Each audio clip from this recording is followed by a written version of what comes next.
All right, hello boys and girls, it's me, Mr. Carters, okay, and I'm here today with some news that I know that you've all been hanging out for. Now, I know that it's been a really tricky week because everyone's been a little bit concerned and have been writing about a special person that has visited Mudge and Mudge Public School this week. That's right, I'm talking about Mudge. And I know that some of you think that I'm a bit of a bully. Some of you this week have called me a brute.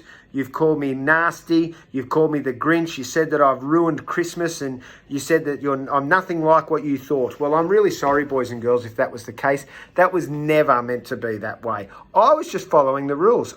On Monday, I came to school and there was a jar on my desk that said that this is Mudge. He's come from the North Pole and he's to quarantine for 14 days because that's what New South Wales Health say that you've got to do if you've come from overseas. This week, you've all been writing and you've been writing some very convincing arguments. This morning, boys and girls, I sat down at my desk and I saw a letter. And that letter was from someone very special and very important.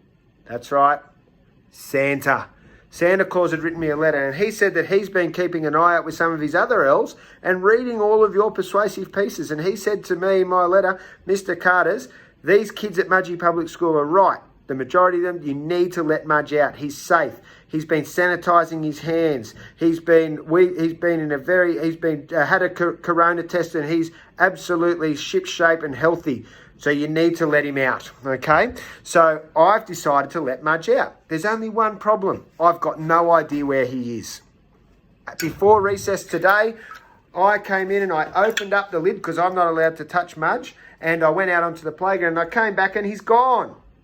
He's gone. I've got no idea where he is. He's probably keeping an eye to make sure to see who's being naughty and nice. He might even pop into your room. That way he'll be able to get the messages back to Santa and you'll be able to see. So maybe over the next couple of days you should keep an eye out in your classroom in the morning to see if Mudge is about. And I know there's other elves in your classrooms too. He won't visit all the classrooms. He's probably sitting somewhere safe at the moment, keeping an eye over all the things that are happening in the school. I wonder where that might be. Anyway, boys and girls, well done. Great writing this week. You've convinced me. You've convinced me to let Mudge out so that he can get on with helping Santa. All the very best, boys and girls, and have a great Christmas.